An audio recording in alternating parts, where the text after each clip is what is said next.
Mi yerno me echó de mi propia casa como si fuera un perro callejero, pero lo que no sabía es que yo guardaba algo que él jamás imaginó que existían. Me llamo Romero García y durante 50 de ellos trabajé como mecánico, levantándome cada madrugada a las 5 de la mañana para darle a mi familia todo lo que yo nunca tuve. Mis manos están marcadas por el aceite de motor y las cicatrices del trabajo honesto. Creía que eso significaba algo. Me equivoqué. El día que me echaron de casa fue un martes. Lo recuerdo porque el noticiero hablaba de una tormenta que se acercaba. Marco, mi yerno, estaba parado en la puerta de mi propia sala, con los brazos cruzados y esa sonrisa fría que había aprendido a reconocer en los últimos meses. Romero, ya hablamos de esto. No puedes seguir viviendo solo en esta casa tan grande. Es peligroso para un hombre de tu edad. Mi hija Amelia estaba sentada en el sofá que yo había comprado con mis primeros ahorros, evitando mirarme a los ojos. Sus manos temblaban ligeramente mientras jugaba con su anillo de matrimonio. Ese anillo que yo ayudé a pagar cuando Marco aún no tenía ni donde caerse muerto. Pero esta es mi casa, les dije, con una voz que sonó más débil de lo que quería. Aquí nació Amelia. Aquí cuidé a tu madre hasta el último día. Marco se acercó y puso su mano pesada sobre mi hombro. Un gesto que hubiera parecido paternal si no fuera por la frialdad en sus ojos. Por eso mismo, suegro, esta casa tiene demasiados recuerdos tristes. Necesitas un lugar más pequeño, más moderno. Ya encontramos un apartamento perfecto para ti. ¿Un apartamento?, pregunté, sintiendo como el suelo se movía bajo mis pies. Sí, papá, murmuró Amelia sin levantar la vista. Es más cómodo para ti. Tiene elevador, está cerca del hospital, todo está pensado para tu comodidad. Miré a mi alrededor. Las paredes donde colgaban las fotos de mi difunta esposa Carmen. La mesa de madera donde habíamos cenado en familia durante décadas. El sillón donde había enseñado a Amelia a leer. Todo mi mundo concentrado en esas 4 paredes que ahora me decían que tenía que abandonar. ¿Y si no quiero irme? El silencio que siguió fue ensordecedor. Marco intercambió una mirada con Amelia, una de esas miradas que hablan sin palabras. Él se enderezó y por primera vez, dejó caer la máscara de yerno preocupado. Mire, Romero, usted ya no está en condiciones de tomar este tipo de decisiones. El año pasado se le olvidó cerrar la llave del gas. La semana anterior perdió las llaves 3 veces. No podemos ser responsables si le pasa algo. Eso no es cierto, protesté, pero mi voz sonó como un eco perdido en el vacío. Papá, por favor. Amelia finalmente me miró, pero en sus ojos no encontré el amor de la niña que solía abrazar mis piernas cuando llegaba cansado del trabajo. Es lo mejor para todos. ¿Para todos o para ustedes? Las palabras salieron de mi boca antes de que pudiera detenerlas. Marco se puso rígido y Amelia se levantó bruscamente del sofá. ¿Cómo puedes decir eso?, gritó mi hija. Todo lo que hacemos es por tu bien. Siempre pensando en ti. Pero yo había vivido lo suficiente para reconocer la mentira cuando la escuchaba. En los ojos de Marco brillaba algo que conocía bien, el mismo brillo que había visto en los estafadores que trataban de venderme repuestos robados en el taller. Hambre. Codicia. El camión de mudanza viene mañana, anunció Marco, como si fuera un juez dictando sentencia. Ya empacamos sus cosas más importantes. Lo demás lo vamos a donar. Mis cosas. Las piernas me temblaron. ¿Van a donar mis cosas sin preguntarme? Son solo trastos viejos, papá, murmuró Amelia. En el apartamento nuevo no vas a tener espacio para todo. Me senté pesadamente en mi sillón. El mismo sillón donde había consolado a Amelia cuando lloraba por sus noviecitos de adolescente. Donde había planeado cada sacrificio para darle una educación universitaria. Donde había llorado en silencio el día que enterré a Carmen. Necesito tiempo para pensar. El tiempo se acabó, dijo Marco con una frialdad que me heló la sangre. Mañana a primera hora estará el camión. Es mejor que no complique las cosas. Esa noche, mientras empacaban mis pertenencias como si fuera un difunto, me quedé despierto mirando el techo de mi habitación. La misma habitación donde había nacido mi hija. Donde había amado a mi esposa durante 40 años. Donde había soñado con envejecer rodeado de nietos y risas. En lugar de eso, escuchaba las voces ahogadas de Marco y Amelia en la cocina, discutiendo sobre el valor de la casa, sobre cuánto podrían obtener por la venta, sobre lo fácil que sería convencer a un juez de que yo ya no estaba en mis cabales. No sabían que los escuchaba. No sabían que cada palabra se grababa en mi memoria como cicatrices en el alma. Al amanecer, El camión llegó puntual. 2 hombres subieron mis pocas pertenencias mientras Marco supervisaba con los brazos cruzados. Amelia no apareció. Después supe que había salido temprano para no verme partir. Cuando me subí al auto que me llevaría a mi nueva prisión, miré por última vez la casa donde había construido mi vida. Marco ya estaba midiendo las ventanas, probablemente calculando cuánto costarían las nuevas cortinas. No se preocupe, señor García, me dijo el conductor del camión, un hombre joven de mirada amable. A veces la vida nos da segundas oportunidades cuando menos las esperamos. No le respondí. No porque no quisiera, sino porque si abría la boca, sabía que lo único que saldría sería un grito de dolor que había estado conteniendo durante meses. Pero mientras el auto se alejaba, algo se encendió en mi pecho. No era esperanza. Era algo más frío, más calculado.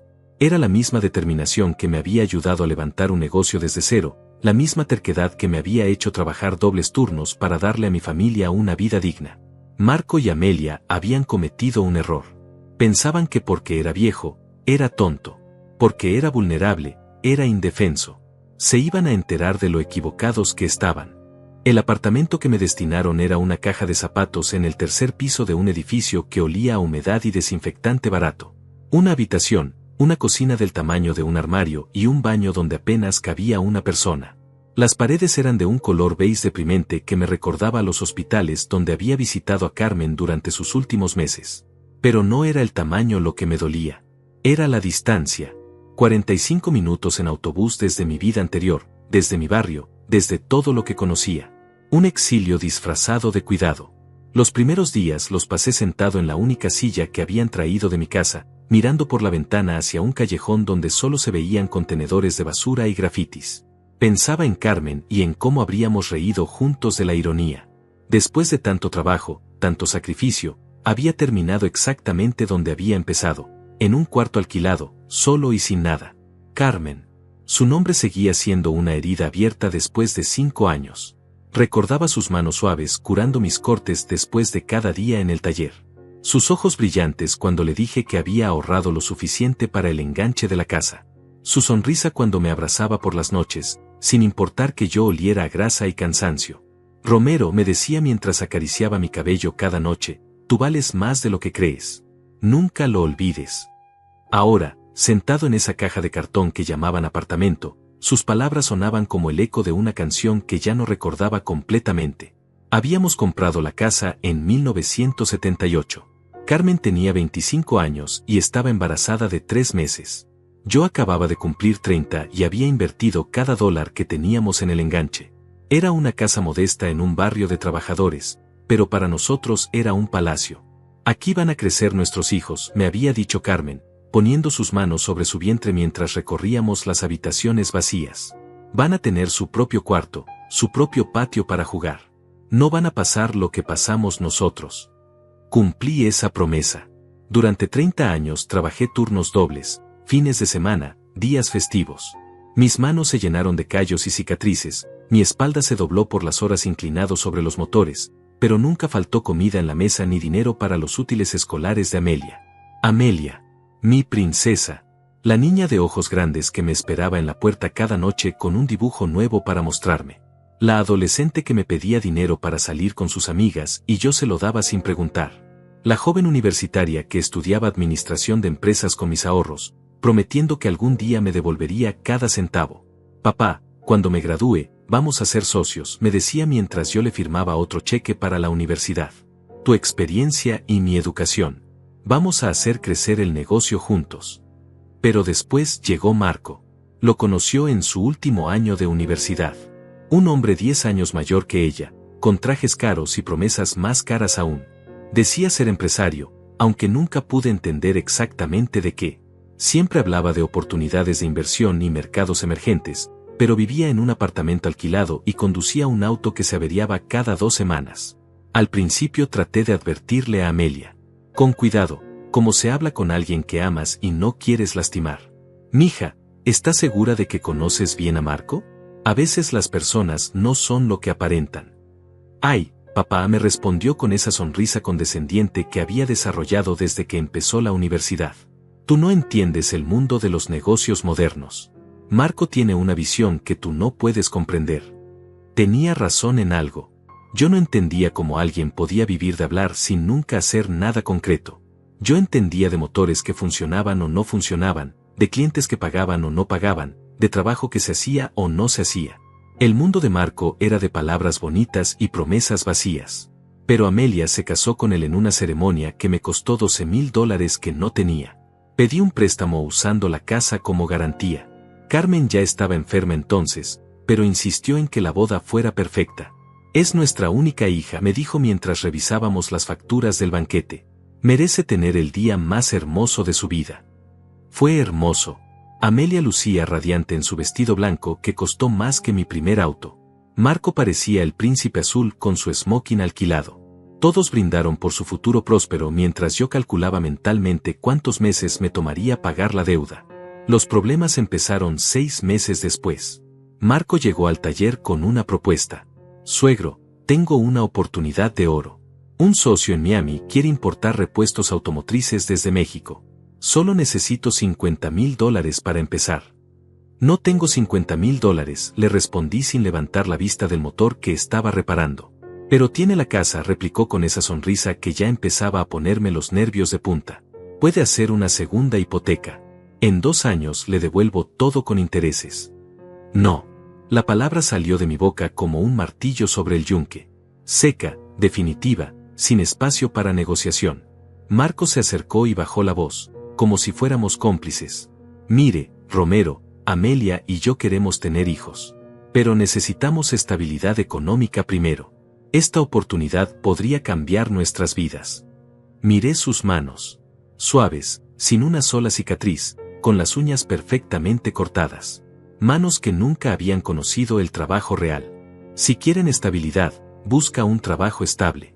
Su sonrisa se desvaneció como pintura barata bajo la lluvia.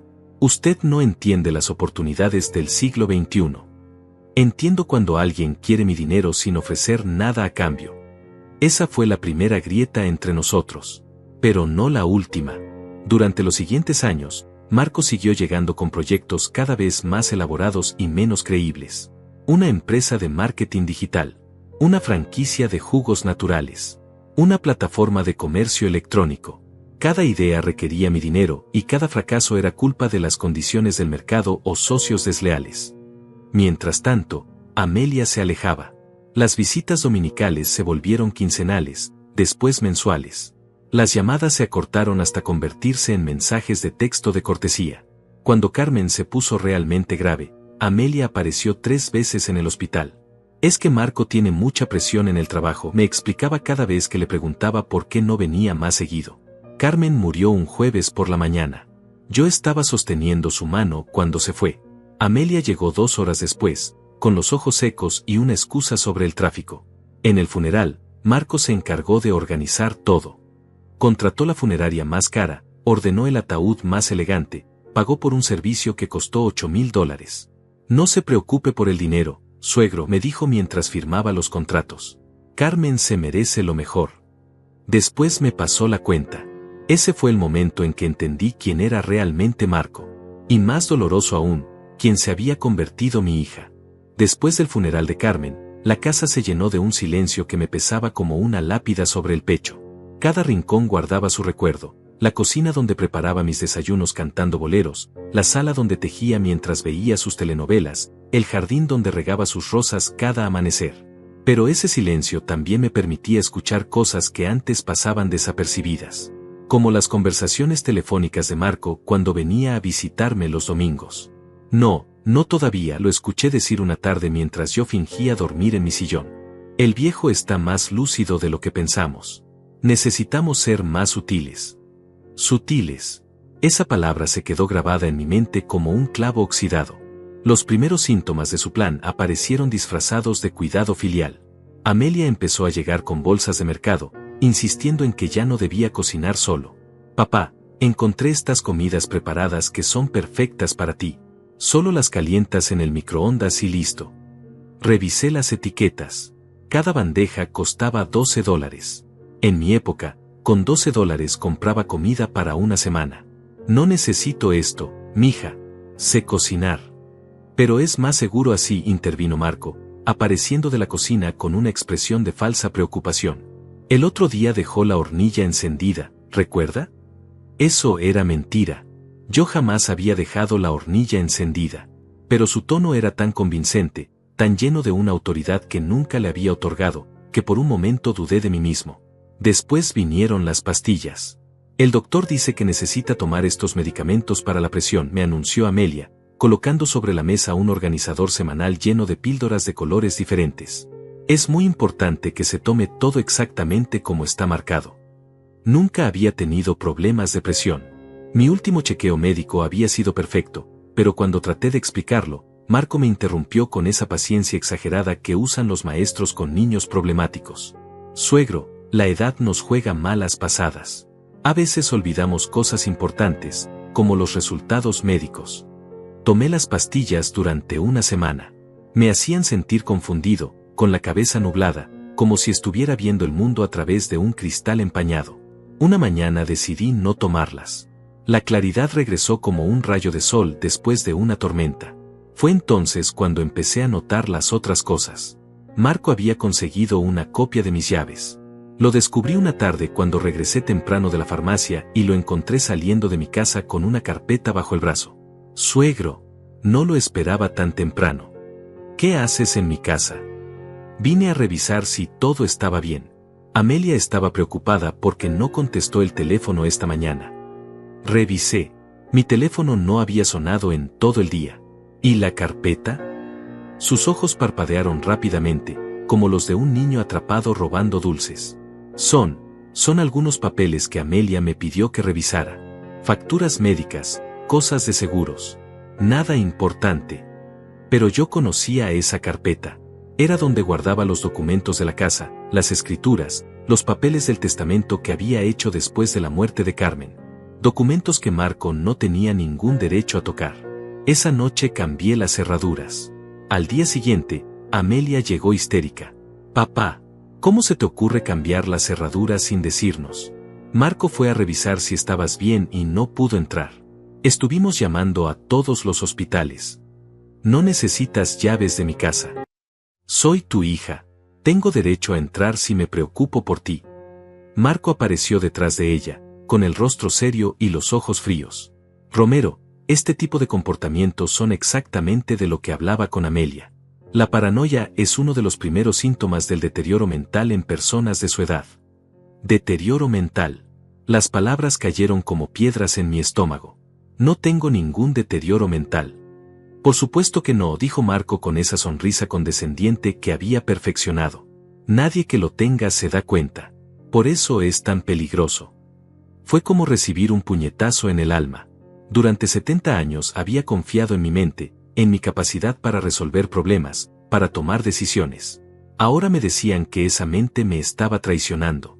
Las semanas siguientes fueron una campaña sistemática para hacerme dudar de mi propia cordura. Llegaban a casa y me decían que habían llamado, pero mi teléfono no registraba ninguna llamada perdida. Debe ser porque no sabe usar bien el teléfono nuevo que le compramos. Me aseguraban que habíamos tenido conversaciones que yo no recordaba. El martes pasado nos dijo que quería vender el auto porque ya no se sentía seguro manejando. Jamás había dicho eso. Conducir era una de las pocas libertades que me quedaban. Encontraban evidencias de mi supuesta confusión, la llave del gas abierta, cuando yo recordaba claramente haberla cerrado, dinero perdido que aparecía después en lugares donde nunca lo había puesto, citas médicas que según ellos yo había olvidado, pero que nunca había programado. El golpe final llegó un miércoles por la tarde. Marco llegó acompañado de un hombre en traje gris que se presentó como el licenciado Tadeo Ruiz, especialista en Derecho de Familia y Cuidado de Adultos Mayores. Señor García, me dijo con voz profesional, su familia está muy preocupada por su bienestar. Han venido a consultarme sobre las opciones legales para garantizar su seguridad. Opciones legales. Las palabras sonaron como una sentencia de muerte. Mire, don Romero, continuó el abogado mientras abría una carpeta llena de formularios, existe un procedimiento llamado tutela, donde un familiar responsable puede tomar decisiones por usted cuando ya no esté en condiciones de tomarlas por sí mismo. Yo estoy perfectamente bien. Por supuesto, me dijo con esa sonrisa profesional que no llegaba a sus ojos.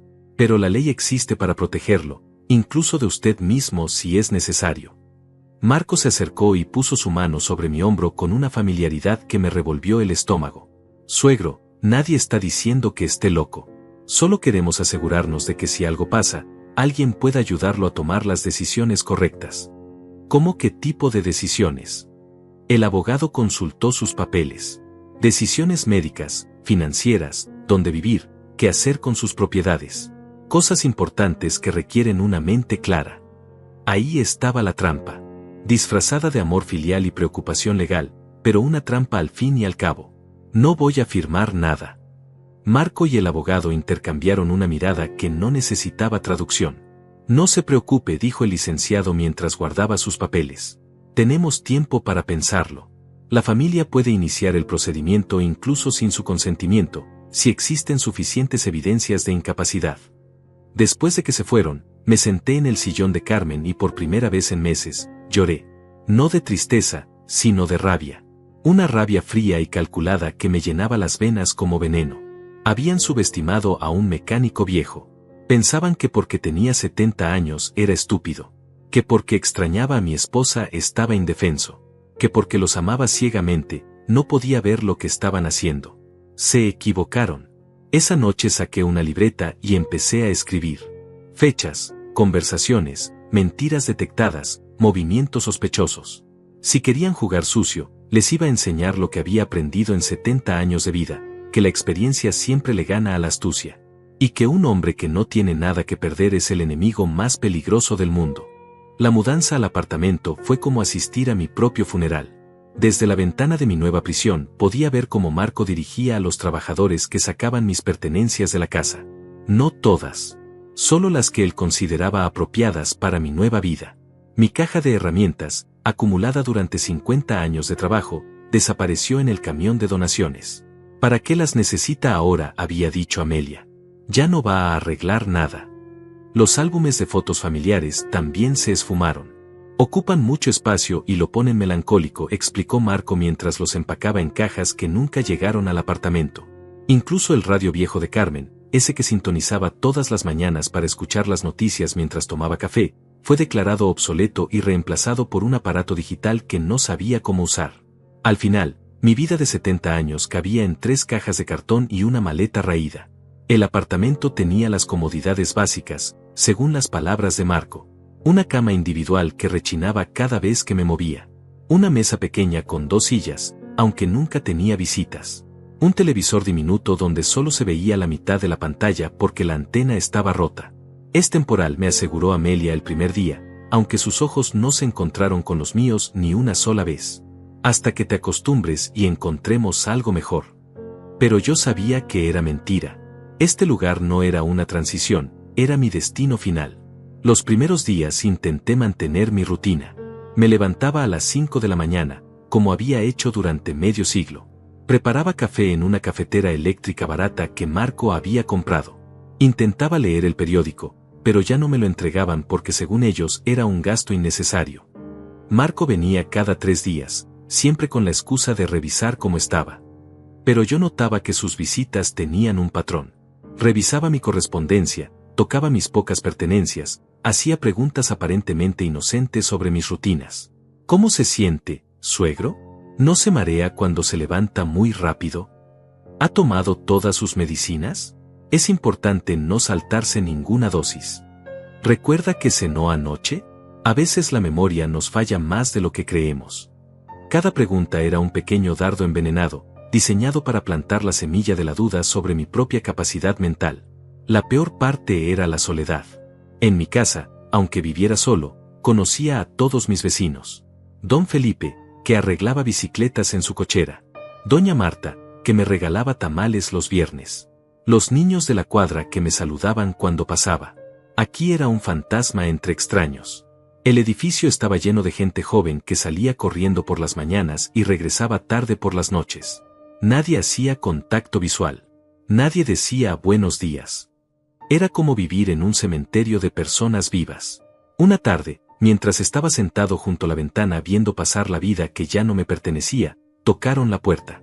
Pensé que era Marco con su sonrisa falsa y sus preguntas inquisidoras, pero cuando abrí, encontré a una mujer de unos 40 años con una sonrisa genuina. «¿Señor García?» Soy Clara, vivo en el apartamento de enfrente. Quería presentarme y ver si necesitaba algo. Clara, un nombre que me recordó a Carmen, porque ella también había sido clara en todo, en su amor, en su honestidad, en la forma directa de ver la vida. Es muy amable, señora Clara. No necesito nada, gracias. Bueno, si alguna vez quiere conversar o necesita ayuda con algo, no dude en tocar mi puerta. Sé lo difícil que puede ser mudarse a un lugar nuevo. Esa noche me quedé pensando en sus palabras. Había algo reconfortante en saber que alguien me había visto como una persona real, no como un problema que resolver o un obstáculo que remover. Clara se convirtió en mi único contacto humano genuino. Me saludaba cuando nos encontrábamos en el pasillo, me preguntaba por mi salud sin segundas intenciones, a veces me invitaba a tomar café en la pequeña terraza del edificio. Fue Clara quien me ayudó a entender lo que realmente estaba pasando. Señor García, me dijo una tarde mientras tomábamos café y mirábamos el atardecer, ¿puedo preguntarle algo personal? Por supuesto. ¿Usted quería mudarse aquí? La pregunta me tomó por sorpresa.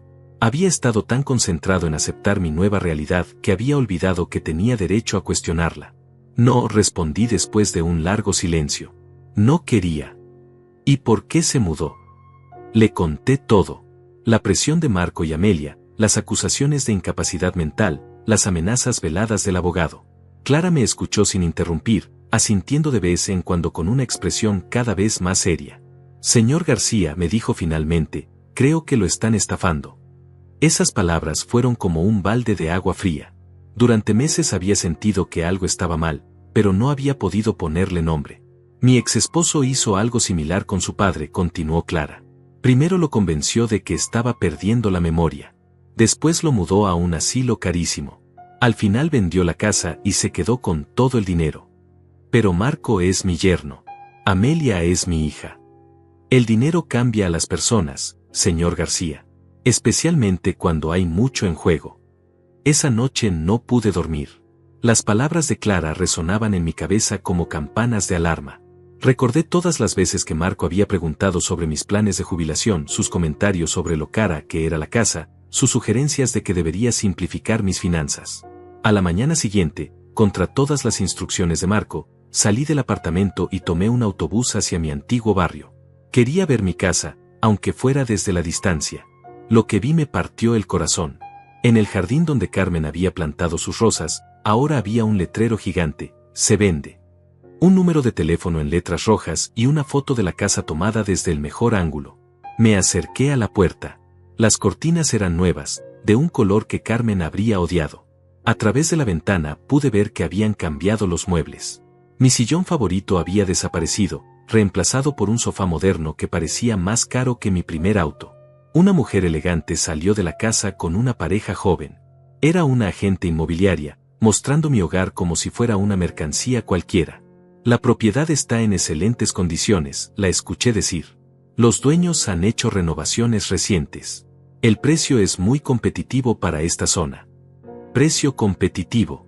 Mi casa, el lugar donde había amado, trabajado, sufrido y soñado durante décadas, se había convertido en una oportunidad de negocio. Cuando la pareja y la gente se fueron, me quedé parado frente a la casa como un mendigo mirando a través de la ventana de un restaurante. Un vecino se acercó. ¿Don Romero? ¿Es usted? Era Felipe, mi vecino de toda la vida. Su expresión de sorpresa me dolió más que cualquier insulto. Felipe, ¿cómo está? Bien, don Romero, pero, ¿qué hace aquí? Su yerno nos dijo que usted estaba en un hogar especializado porque tenía problemas de memoria. Hogar especializado. Problemas de memoria. Las mentiras de Marco habían llegado incluso a mis vecinos. Estoy bien, Felipe. Vivo en un apartamento. Ah, murmuró, claramente confundido. Es que Marco dijo, bueno, da igual. Me alegra verlo bien. Pero vi en sus ojos la misma mirada que había visto en tantas caras últimamente, compasión mezclada con incomodidad. La mirada que se le da a alguien que ya no es completamente confiable. Regresé al apartamento con el alma destrozada, pero con la mente más clara que nunca. Marco no solo me había robado mi casa, me había robado mi reputación, mi dignidad, mi lugar en el mundo. Pero había cometido un error. Había subestimado la diferencia entre un viejo confundido y un viejo furioso. Esa noche saqué la libreta donde había estado anotando sus mentiras y empecé a planear. Si Marco quería jugar al juego de la manipulación, le iba a enseñar las reglas reales. A los 70 años, finalmente iba a usar todo lo que había aprendido en la vida. Y lo que había aprendido era esto: la paciencia, la observación y la determinación siempre vencen a la prisa, la arrogancia y la codicia. Marco había ganado la primera batalla, pero la guerra apenas estaba comenzando. 3 meses después de la mudanza forzosa, cuando ya había aceptado que mi vida se había reducido a 4 paredes beige y conversaciones ocasionales con Clara, el destino tocó a mi puerta en forma de un hombre que no había visto en 20 años. Era un sábado por la mañana cuando escuché los golpes suaves pero insistentes.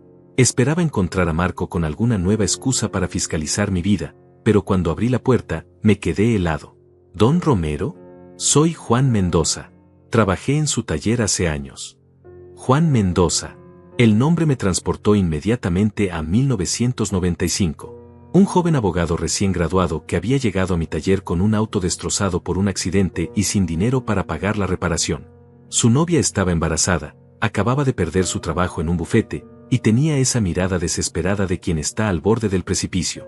No puede ser, murmuré, estudiando su rostro. Los años habían plateado su cabello y surcado líneas alrededor de sus ojos, pero la sonrisa era la misma. Soy yo, don Romero. Sé que han pasado muchos años. Lo invité a entrar, aunque el apartamento me daba vergüenza. Comparado con mi casa, este lugar parecía una celda de prisión. Juan, ¿cómo me encontraste? He estado buscándolo durante meses. Fui a su casa, pero me dijeron que había vendido y se había mudado a un hogar de ancianos. Hogar de ancianos. La mentira de Marco había llegado más lejos de lo que imaginaba. Como puede ver, no estoy en ningún hogar de ancianos. Juan miró alrededor del apartamento diminuto, y vi en sus ojos la misma comprensión que había visto en Clara. Don Romero, ¿puedo preguntarle qué pasó? Porque la historia que me contaron no cuadra con el hombre que yo conocí.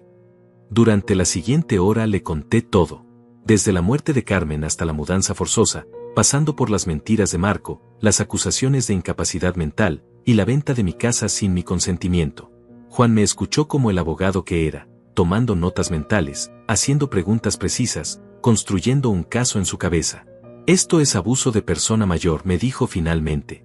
Y posiblemente fraude. Lo que han hecho es ilegal. Pero tienen papeles. El abogado de Marco mencionó algo sobre tutela. ¿Usted firmó algún documento de tutela?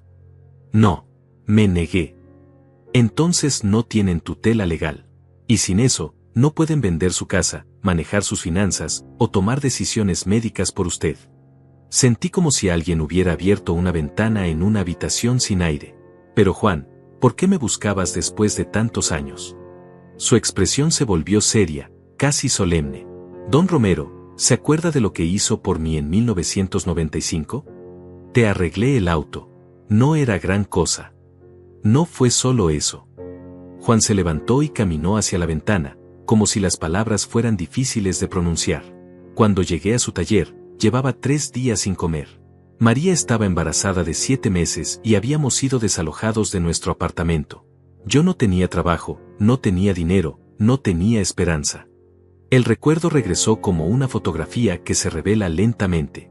El joven flaco con ropa arrugada, tratando de mantener la dignidad mientras me explicaba que no podía pagar la reparación de inmediato. Usted no solo me arregló el auto gratis, continuó Juan.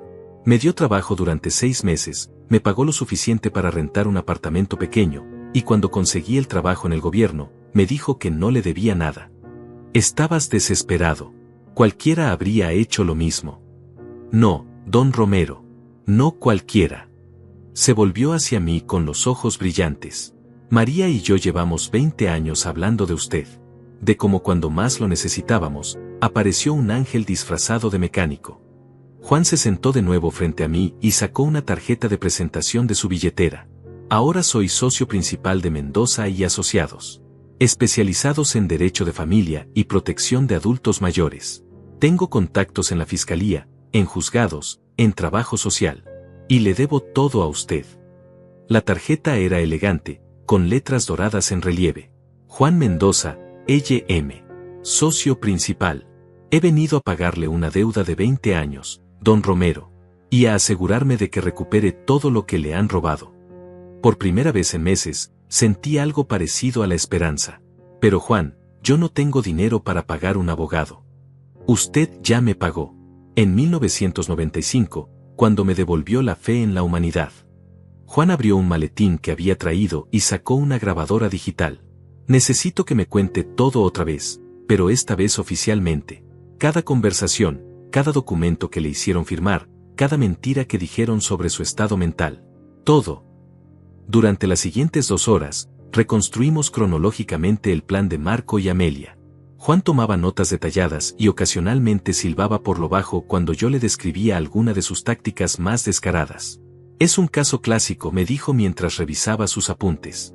Aislamiento de la víctima, campañas de desacreditación, apropiación indebida de bienes. Lo que no entiendo es cómo lograron vender la casa sin su firma. Tal vez falsificaron mi firma. O tal vez consiguieron que un juez declarara la venta como necesaria para su cuidado. Necesito investigar los expedientes judiciales. Juan guardó la grabadora y se puso de pie. Don Romero, esto va a ser una batalla larga. Marco y Amelia no van a entregar sus ganancias fácilmente, pero le prometo que vamos a recuperar su casa, su dinero y su dignidad. ¿Y si no podemos? Entonces al menos nos aseguraremos de que paguen por lo que hicieron. Después de que Juan se fue, me senté en mi única silla y miré por la ventana hacia el callejón sucio. Por primera vez en meses, no veía contenedores de basura y grafitis. Veía posibilidades. Esa noche llamé a Clara y le conté sobre la visita de Juan. Su reacción fue inmediata. Señor García, esto es maravilloso. Finalmente alguien va a hacer justicia. Clara, ¿puedo pedirte un favor? Lo que necesite. Si Marco viene y pregunta por visitas o si nota algo diferente, ¿podrías no mencionar a Juan? Por supuesto. Pero señor García, ¿puedo sugerirle algo? Dime. Empiece a documentar todo. Si Marco viene, grabe las conversaciones. Si Amelia llama, anote la fecha y la hora. Si encuentran alguna excusa para entrar a su apartamento, tome fotos de lo que tocan o se llevan. Clara tenía razón. Si íbamos a ir a la guerra, necesitaba municiones.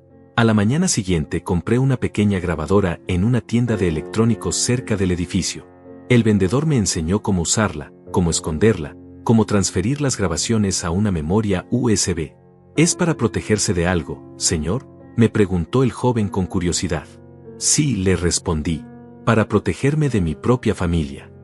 Esa tarde, como si el universo quisiera darme la primera oportunidad de usar mi nueva arma, Marco apareció sin avisar. Suegro, vengo a revisar cómo está. Amelia estaba preocupada porque no había contestado el teléfono. Mentira. Mi teléfono no había sonado en todo el día. Estoy bien, Marco. ¿Para qué necesitas entrar? Solo quiero asegurarme de que está tomando sus medicinas correctamente. Mientras Marco revisaba el organizador de pastillas que yo había dejado de usar semanas atrás, la grabadora escondida en mi bolsillo capturaba cada palabra. Veo que no se tomó las pastillas de ayer, suegro. Esto es muy preocupante. No las necesito. Me hacen sentir confundido. Mire, Romero, su tono cambió, volviéndose más autoritario. Esas medicinas son para su propio bien. Si no las toma, vamos a tener que buscar un lugar donde puedan supervisar mejor su cuidado. Amenaza directa. Grabada en alta definición. ¿Qué tipo de lugar? Un hogar especializado, con enfermeras las 24 horas, donde no pueda lastimarse por sus olvidos.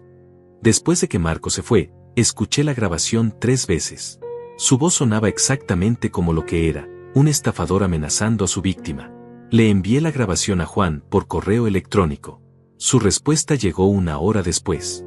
Don Romero, esto es oro puro. Con esto podemos demostrar coerción, amenazas y abuso psicológico. Marco acaba de cavar su propia tumba. Esa noche, por primera vez desde la muerte de Carmen, dormí profundamente. No porque mis problemas hubieran terminado, sino porque finalmente tenía un plan para solucionarlos. Marco había jugado conmigo como si fuera un viejo indefenso. Pero se había olvidado de algo fundamental. Yo había pasado 50 años arreglando cosas rotas. Y ahora tenía que arreglar la mentira más grande de todas. Mi propia vida. Los siguientes días se convirtieron en una operación militar silenciosa. Juan había transformado mi pequeño apartamento en el cuartel general de una guerra que Marco ni siquiera sabía que había comenzado. La clave está en la documentación, me explicó Juan durante nuestra segunda reunión, mientras extendía papeles sobre la mesa diminuta que apenas podía contenerlos. Necesitamos probar 3 cosas: que usted está mentalmente competente, que la venta de la casa fue fraudulenta, y que Marco y Amelia han estado manipulando la situación para su beneficio económico. Juan había traído refuerzos. Un investigador privado llamado Rubén, un hombre de unos 50 años con la cara marcada por la experiencia y los ojos de quien ha visto demasiado. También vino una trabajadora social independiente, Dulce, especializada en casos de abuso de personas mayores. Señor García, me dijo Dulce después de hacerme una evaluación mental completa, usted está perfectamente lúcido. De hecho, su capacidad cognitiva está por encima del promedio para su edad. Voy a preparar un informe oficial que destruya cualquier alegato de incapacidad mental. Rubén había estado investigando las finanzas de Marco durante una semana. Los resultados fueron devastadores. Su yerno está en bancarrota total, me informó mientras mostraba fotografías y documentos. Debe $82,000 en tarjetas de crédito, tiene 3 demandas pendientes por contratos incumplidos, y el banco está a punto de embargarle su auto. La venta de su casa, señor García, no fue un acto de amor filial. Fue un acto de desesperación financiera. Juan tomó una foto particular entre las manos. Mire esto, don Romero. Es una foto de Marco saliendo de un casino el mes pasado. Rubén lo siguió durante 3 noches consecutivas. En una sola semana perdió $4,000 en las mesas de póker. Mi yerno, el hombre que me había echado de mi casa por mi propio bien, era un ludópata con deudas hasta el cuello. ¿Y Amelia sabe esto? Esa es la pregunta del millón, respondió Rubén. He estado vigilando su casa. Ella llega tarde del trabajo, él desaparece en las noches, y tienen discusiones constantes. Mi teoría es que ella sospecha algo, pero Marco la mantiene en la oscuridad sobre la magnitud del desastre. Durante los siguientes días, mientras Juan preparaba la documentación legal, yo me convertí en espía de mi propia familia. Cada visita de Marco era una oportunidad para recopilar evidencias. Cada llamada de Amelia se volvía una sesión de grabación encubierta. La grabadora se había convertido en mi mejor amiga. La llevaba en el bolsillo del pantalón, siempre lista, siempre escuchando. Marco, convencido de que tenía completo control sobre mi vida, hablaba con una franqueza que resultó ser su perdición. Mire, suegro, me dijo durante una de sus visitas rutinarias, hemos estado pensando que tal vez sea hora de simplificar más su situación financiera. ¿Tiene usted alguna cuenta de ahorros o inversiones de las que no hayamos hablado? ¿Por qué quiere saber eso? Por su seguridad.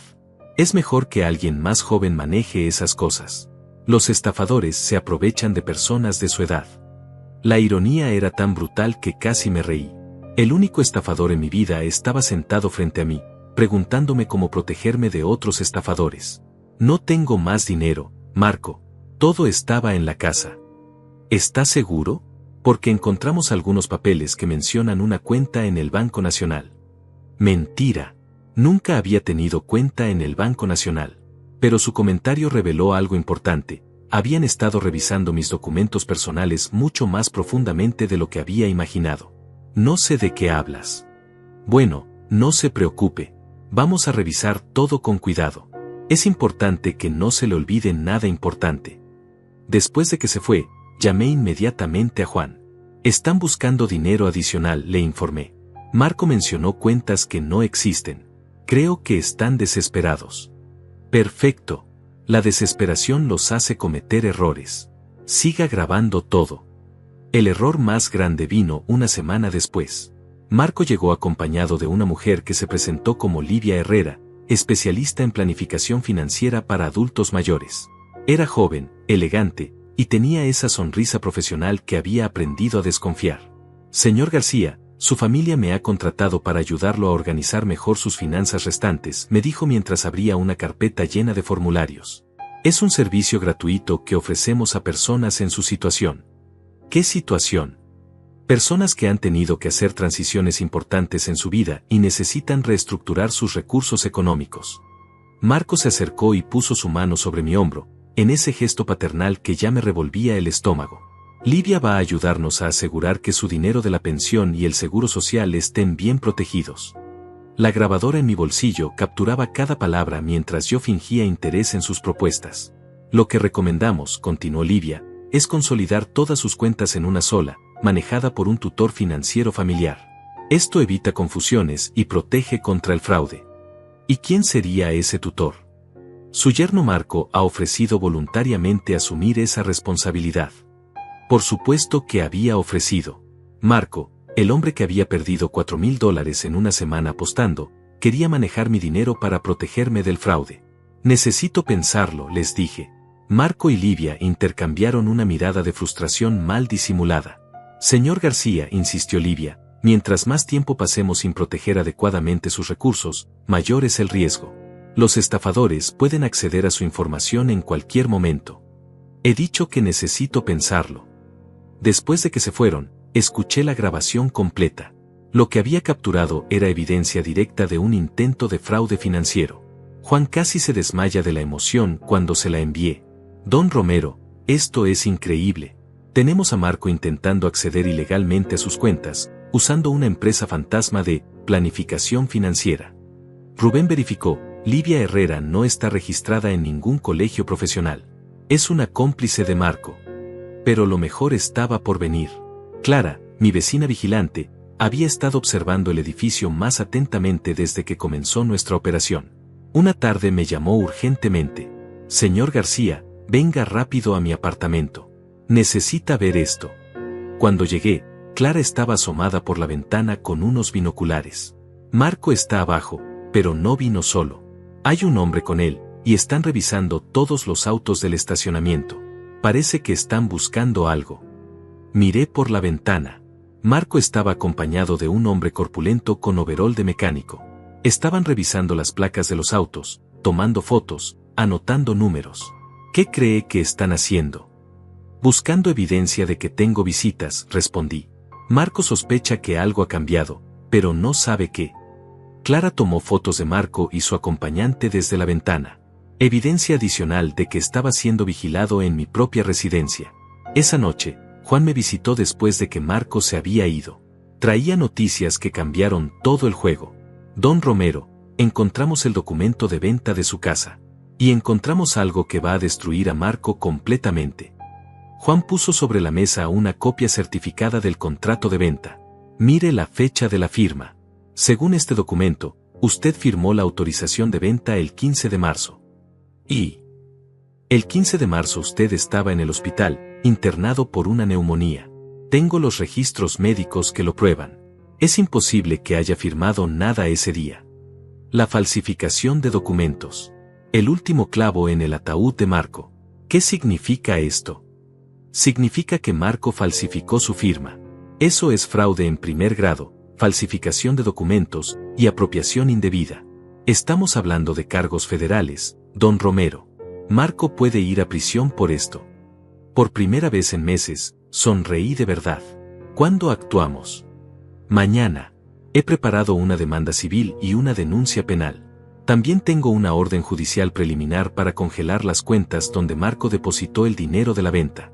A partir de mañana, su guerra silenciosa se convierte en una batalla abierta. Esa noche me quedé despierto mirando el techo, pero no de ansiedad. Por primera vez desde la muerte de Carmen, sentía que tenía control sobre mi destino. Marco había jugado conmigo durante meses, pensando que era solo un viejo confundido. Mañana descubriría lo que significaba subestimar a un hombre que había pasado 70 años aprendiendo que la paciencia y la preparación siempre vencen a la prisa y la codicia. La trampa estaba lista. Solo faltaba que la presa cayera en ella. El día de la venganza llegó disfrazado de una mañana cualquiera de martes. Juan había coordinado todo con la precisión de un relojero suizo. Las notificaciones legales se entregarían simultáneamente en 3 lugares diferentes a las 9 de la mañana exactamente. Yo estaba sentado en mi apartamento, tomando café y fingiendo leer el periódico, cuando sonó mi teléfono. Era Juan. Don Romero, en este momento 3 alguaciles están tocando las puertas de Marco, Amelia, y la oficina de Livia Herrera. Las demandas han sido presentadas oficialmente. La guerra acaba de comenzar. 15 minutos después, mi teléfono sonó de nuevo. Esta vez era Marco, y su voz sonaba como la de un hombre al borde del colapso nervioso. Romero, ¿qué carajo está pasando? Acaba de llegar un alguacil con papeles legales. Dice que lo estoy demandando. La grabadora estaba lista. Su histeria quedaría documentada para la posteridad. No sé de qué hablas, Marco. No se haga el pendejo conmigo. Aquí dice que me está acusando de fraude, falsificación de documentos y apropiación indebida. Esto es una locura. Y es cierto. El silencio del otro lado fue ensordecedor. Marco había esperado encontrar al viejo confundido de siempre, no a alguien que le devolviera la pregunta con la frialdad de un bisturí. Escúcheme bien, suegro, su voz se volvió amenazante. Usted no está en condiciones de tomar este tipo de decisiones. Alguien lo está manipulando. Voy para allá ahora mismo y vamos a arreglar este malentendido. No necesitas venir. Claro que necesito. Usted está siendo víctima de algún estafador que se está aprovechando de su confusión mental. Colgué el teléfono. La ironía era deliciosa, Marco acusando a otros de estafar al viejo confundido, cuando él había sido el estafador desde el principio. Una hora después estaba tocando mi puerta como un martillo neumático. Cuando abrí, su cara era un mapa de la desesperación, ojos enrojecidos, sudor en la frente, ropa arrugada como si hubiera dormido con ella puesta. Romero, tenemos que hablar. Pasa. Marco entró como un huracán, pero se detuvo en seco cuando vio que no estaba solo. Juan estaba sentado en mi única silla, con una sonrisa que no llegaba a sus ojos, rodeado de carpetas y documentos legales. Marco, le dijo Juan con una cortesía venenosa, qué gusto conocerlo finalmente. Soy Juan Mendoza, abogado del señor García. La cara de Marco pasó por una gama completa de emociones en 5 segundos. Sorpresa, reconocimiento, cálculo, y finalmente, terror puro. ¿Usted es quien está manipulando a mi suegro? No, Marco. Yo soy quien está protegiendo a mi cliente del fraude que usted ha estado cometiendo durante meses. Marco se volvió hacia mí con una expresión de traición que hubiera sido cómica si no fuera tan patética. Romero, ¿cómo puede hacerme esto? Todo lo que hice fue por su bien. Por protegerlo. ¿Protegerme de qué? ¿De mi propia casa? ¿De mi propia vida? De usted mismo. Usted ya no puede cuidarse solo. Juan se levantó y tomó una de las carpetas. Marco, me gustaría mostrarle algo interesante. Este es el documento de venta de la casa del señor García, con su supuesta firma del 15 de marzo. Le extendió el papel. Marco lo tomó con manos que temblaban visiblemente. ¿Y qué tiene de malo? El 15 de marzo, el señor García estaba internado en el Hospital General por neumonía. Aquí están los registros médicos que lo comprueban. Es físicamente imposible que haya firmado ese documento. Marco miró el papel como si fuera una serpiente venenosa. Debe haber un error en las fechas. No hay error, Marco. Usted falsificó la firma de don Romero. Eso es un delito federal. El color desapareció completamente de la cara de Marco. Se dejó caer en la única silla disponible como un saco de papas. Esto es un malentendido. Yo jamás haría algo así. Juan tomó otra carpeta. ¿Le gustaría ver las fotos de usted saliendo del Casino Real la semana pasada? ¿O prefiere que revisemos sus estados de cuenta, donde se ve claramente cómo perdió $4,000 de la venta de la casa en una sola noche? Marco se puso de pie bruscamente, como si hubiera recibido una descarga eléctrica. ¿Me están investigando? Llevamos semanas investigándolo, Marco. Sabemos de sus deudas, sabemos de su adicción al juego, sabemos de su sociedad con Livia Herrera para estafar personas mayores. Livia es una profesional legítima. Livia no está registrada en ningún colegio profesional. Es tan falsa como su preocupación por el bienestar de don Romero. Marco comenzó a caminar en círculos en el pequeño apartamento, como un animal enjaulado. Esto es una conspiración. Ustedes están tratando de hacerme quedar mal. No necesitamos hacer nada, Marco, le dije con una calma que me sorprendió a mí mismo.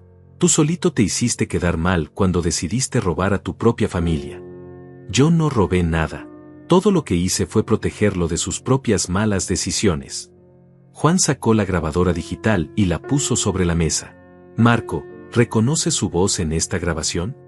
Presionó el botón de reproducir. La voz de Marco llenó el apartamento. Esas medicinas son para su propio bien.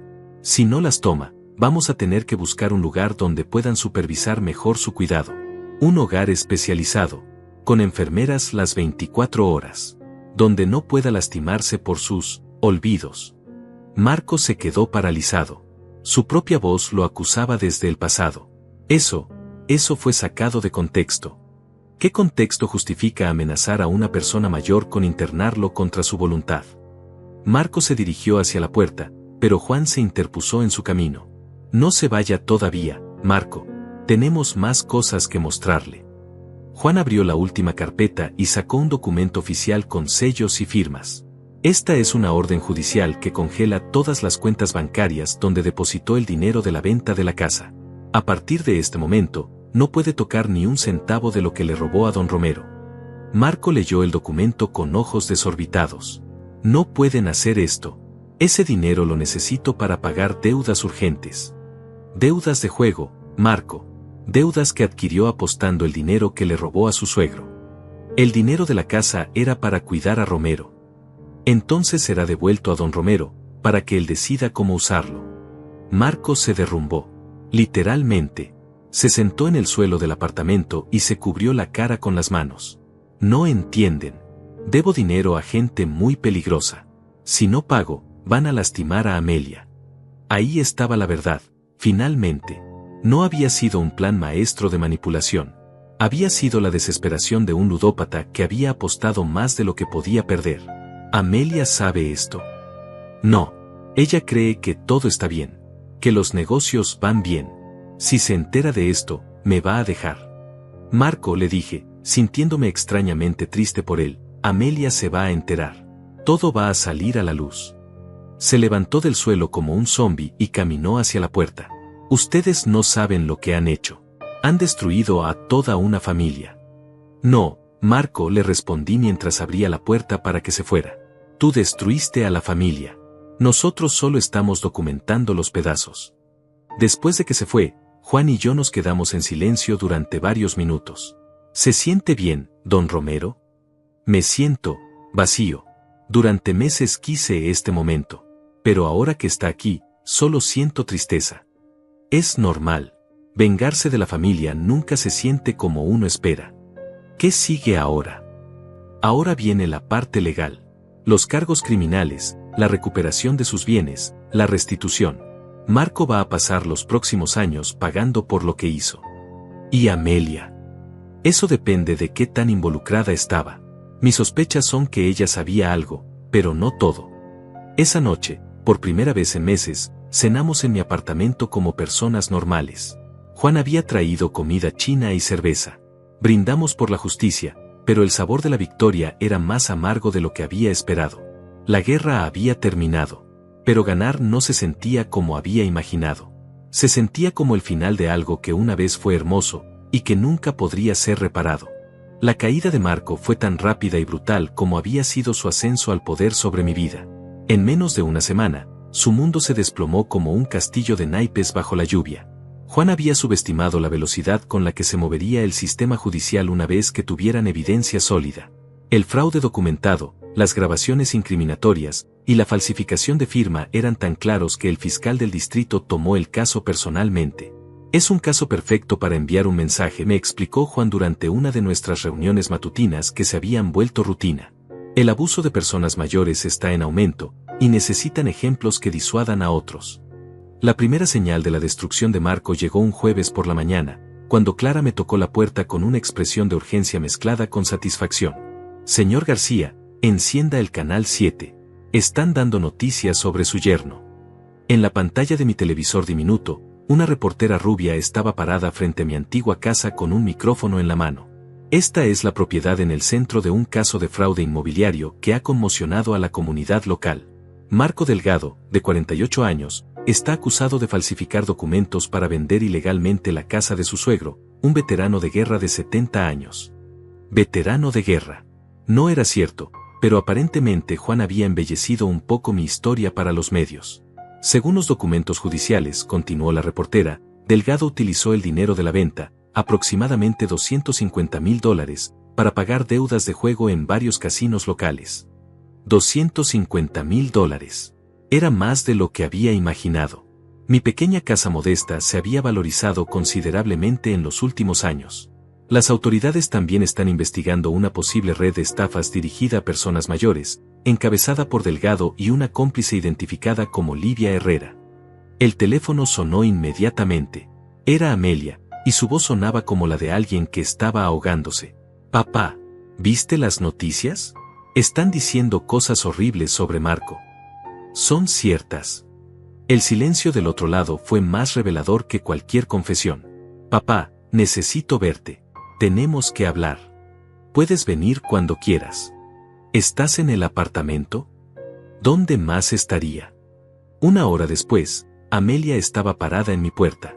La mujer que entró a mi apartamento no era la hija que había conocido durante 45 años. Era una versión rota, envejecida, como si hubiera perdido 10 años de vida en una semana. Papá, murmuró mientras se sentaba en mi única silla, ¿es verdad lo que dicen de Marco? ¿Tú qué crees? Yo no sé qué creer ya. Amelia se cubrió la cara con las manos, y por primera vez en meses, vi a la niña vulnerable que había sido alguna vez. Papá, Marco me dijo que tú estabas perdiendo la memoria, que era peligroso que vivieras solo, que la venta de la casa era para protegerte. ¿Y tú le creíste? Quería creerle. Era más fácil que aceptar que mi esposo era un mentiroso. Amelia levantó la cabeza y me miró con ojos llenos de lágrimas. Pero yo sabía que algo estaba mal. Marco había cambiado. Llegaba tarde, mentía sobre dónde había estado, recibía llamadas extrañas a todas horas. ¿Por qué no me dijiste nada? Porque tenía miedo. Miedo de que tuvieras razón sobre él desde el principio. Miedo de admitir que había arruinado mi vida por un hombre que no valía nada. El peso de su confesión llenó el pequeño apartamento como humo tóxico. Amelia, ¿sabías lo del juego? Sospechaba. Encontré recibos de casinos en sus pantalones cuando lavaba la ropa. Cuando le pregunté, me dijo que eran decenas de negocios. Yo quería creerle. ¿Y sabías que falsificó mi firma? No, eso jamás. Papá, tienes que creerme. Yo pensé que tú habías firmado voluntariamente. La miré a los ojos y vi la verdad ahí. Amelia había sido tan víctima de Marco como yo, solo que de una manera diferente. ¿Qué va a pasar ahora? No lo sé, mija. Los abogados dicen que Marco va a ir a prisión. Amelia comenzó a llorar silenciosamente. Papá, lo perdí todo. La casa donde vivíamos estaba hipotecada hasta el techo. Cuando congelen las cuentas de Marco, no voy a poder pagar nada. Voy a perder mi trabajo porque mi jefe vio las noticias y dice que no puede tener empleados involucrados en escándalos. Por primera vez en meses, sentí compasión por ella. ¿Dónde vas a vivir? No lo sé. Marco me gritó anoche que todo era culpa mía por tener un padre tan terco. Después se fue y no ha regresado. Nos quedamos en silencio durante varios minutos. El apartamento nunca había parecido tan pequeño. Papá, murmuró finalmente, ¿me perdonas? Era la pregunta que había estado esperando y temiendo al mismo tiempo. Amelia, tú eres mi hija. Siempre vas a ser mi hija. Pero lo que pasó entre nosotros, eso va a tomar tiempo. Entiendo. ¿Realmente entiendes? ¿Entiendes que me echaste de mi propia casa? ¿Que me hiciste sentir como un estorbo, como si estuviera loco? Sí, susurró. Y me voy a arrepentir de eso el resto de mi vida. Al día siguiente, las noticias empeoraron para Marco. Rubén había encontrado otras víctimas. Don Romero, me informó Juan por teléfono, encontramos a 3 personas mayores más que fueron estafadas por Marco y Livia. Una anciana perdió sus ahorros de toda la vida. Un viudo vendió su casa para invertir en uno de los negocios de Marco. Esto ya no es solo su caso, es una investigación federal. La mañana del viernes, vi en las noticias cómo sacaban a Marco de su casa esposado. Llevaba la misma ropa arrugada de días anteriores, y su cara era un mapa de la derrota total. Los vecinos se asomaban por las ventanas como espectadores de un accidente de tráfico. Amelia estaba parada en la entrada de la casa, llorando mientras los reporteros le gritaban preguntas que no podía o no quería responder. ¿Sabía usted de las actividades de su esposo, señora Delgado? ¿Va a divorciarse de él? ¿Cómo se siente al saber que estafó a su propio padre? La vi correrse hacia adentro, cerrando la puerta como si pudiera cerrar también la realidad. Esa tarde, Juan me trajo la noticia que había estado esperando. Don Romero, tengo buenas y malas noticias. Dime las malas primero. La casa ya fue vendida a una pareja joven. Legalmente, tendremos que comprarla de vuelta al precio actual del mercado, que es más alto de lo que Marco la vendió. Y las buenas. Marco tenía un seguro de vida considerable. Cuando sea condenado, ese seguro puede ser embargado para restitución. Además, encontramos cuentas bancarias escondidas en las Islas Caimán. Vamos a recuperar todo su dinero, con intereses. ¿Cuánto tiempo va a tomar? Los procesos legales son lentos, pero calculo que en 6 meses tendrá todo de vuelta. 6 meses. Después de todo lo que había pasado, 6 meses me parecían nada. Y Marco está enfrentando cargos federales por fraude, falsificación y operación de esquema Ponzi. Está viendo entre 10 y 15 años de prisión. Esa noche, mientras miraba las noticias que seguían cubriendo la historia, no sentí la satisfacción que había esperado. Marco era un hombre roto que había destruido su vida y la de su familia por la codicia y la desesperación. Pero tampoco sentí lástima por él. Había elegido su camino cuando decidió que yo era lo suficientemente vulnerable para ser su víctima. Había subestimado la diferencia entre un viejo confundido y un viejo que ya no tenía nada que perder. Ahora pagaba el precio de esa arrogancia. Y ese precio era exactamente lo que se merecía. 6 meses después, cuando las hojas de otoño comenzaron a caer como lágrimas doradas sobre las calles de mi antiguo barrio, finalmente pude regresar a casa. La pareja joven que había comprado mi casa resultó ser más comprensiva de lo que esperaba. Cuando Juan les explicó la situación completa, aceptaron venderme de vuelta la propiedad al mismo precio que habían pagado. No queremos vivir en una casa construida sobre el dolor de alguien más, me dijo la esposa, una mujer de unos 30 años con ojos bondadosos. El día que crucé nuevamente el umbral de mi hogar, Clara estaba conmigo. Se había convertido en algo más que una vecina. Era la familia que había elegido en lugar de la que me había traicionado. ¿Cómo se siente, señor García?, me preguntó mientras yo tocaba las paredes como si fuera ciego recuperando la vista. Se siente como despertar de una pesadilla muy larga. Los nuevos dueños habían cuidado bien la casa. Incluso habían mantenido el jardín de rosas de Carmen, aunque con variedades diferentes. No eran las mismas flores, pero el espíritu del lugar permanecía intacto. Juan había hecho un trabajo magistral recuperando no solo mi dinero, sino también mi dignidad. Marco había sido sentenciado a 12 años de prisión federal. Livia Herrera recibió 8 años.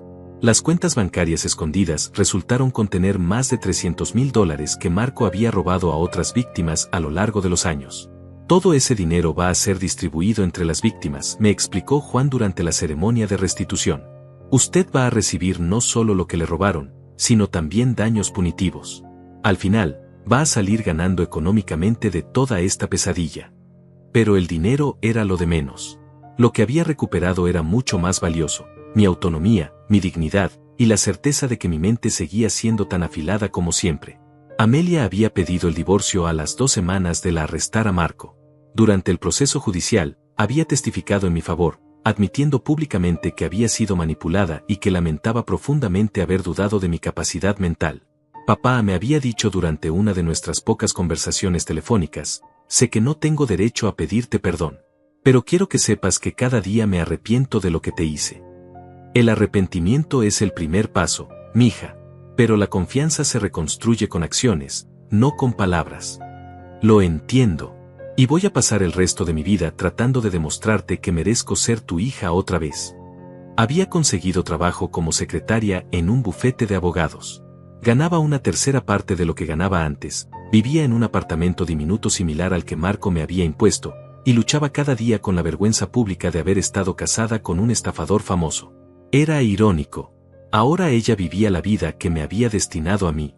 Una tarde de domingo, 3 meses después de regresar a mi casa, Amelia apareció en mi puerta. No había hablado conmigo desde el juicio. Papá, ¿puedo pasar? La dejé entrar. Se veía diferente, más delgada, más mayor, con canas que no había tenido antes. El escándalo la había envejecido prematuramente. ¿Cómo estás, mija? Mal. Muy mal. Pero supongo que es lo que me merezco. Se sentó en el sofá que había recuperado del depósito donde Marco lo había guardado. Todo había regresado a su lugar, como si el último año hubiera sido solo un mal sueño. Papá, vine a decirte algo importante. Te escucho. Voy a mudarme a otra ciudad. No puedo seguir viviendo aquí, donde todos me conocen como la esposa del estafador. Conseguí trabajo en una oficina gubernamental en Phoenix. ¿Es lo que quieres? Es lo que necesito. Necesito empezar de nuevo, lejos de todo esto. Nos quedamos en silencio durante varios minutos. Afuera, los niños del barrio jugaban en la calle, como habían hecho cuando Amelia era pequeña. Papá, ¿hay alguna posibilidad de que algún día me perdones completamente? Era la pregunta más difícil que me había hecho en la vida. Amelia, yo ya te perdoné. El día que testificaste contra Marco, te perdoné. Pero perdonar no significa olvidar. Y no significa que las cosas puedan volver a ser como antes. Lo sé. Tú eres mi hija, y siempre vas a ser mi hija. Pero nuestra relación murió el día que elegiste creerle a Marco en lugar de creerme a mí. Lo que construyamos de ahora en adelante va a ser algo nuevo. ¿Y si yo quiero construir algo nuevo? Entonces vas a tener que demostrar con hechos que has cambiado, que aprendiste de esto, que nunca más vas a permitir que alguien te convenza de traicionar a tu familia. Amelia se levantó y caminó hacia la ventana donde Carmen solía regar sus plantas. Mamá estaría muy decepcionada de mí. Tu madre te habría perdonado antes que yo, pero también te habría hecho trabajar para ganarte ese perdón. Te voy a escribir desde Phoenix, cada semana, para que sepas cómo estoy, qué estoy haciendo, cómo estoy cambiando. Está bien.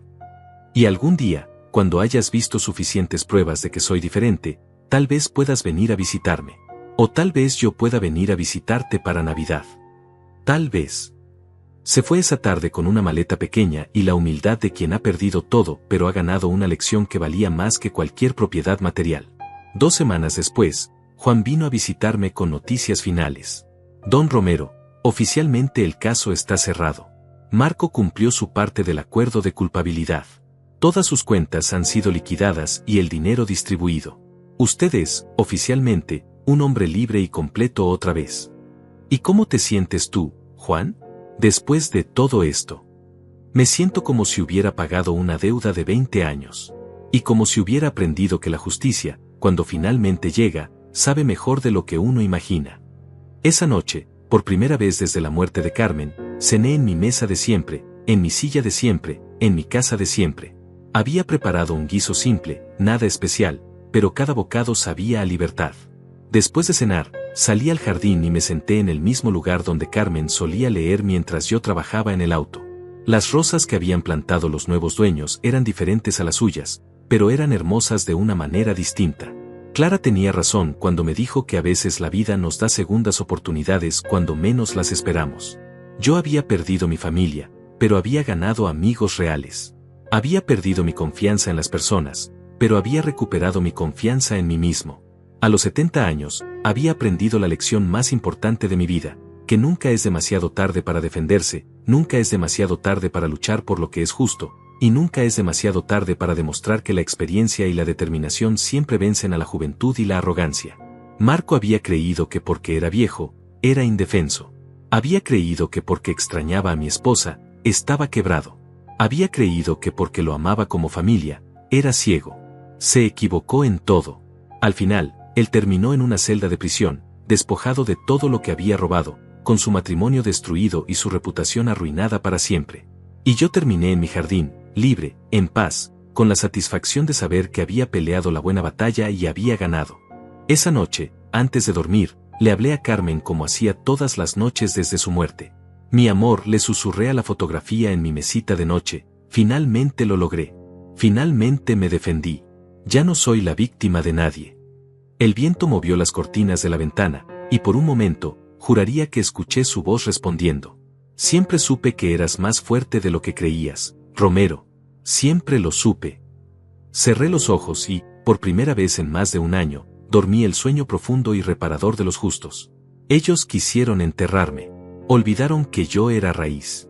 Y las raíces siempre encuentran la manera de crecer de nuevo, sin importar cuánta tierra pongan encima. Si conoces a alguien que ha pasado por algo así, comparte esta historia. Y si fuiste tú quien lo vivió, ahora es tu turno de levantar la cabeza y demostrar de qué estás hecho.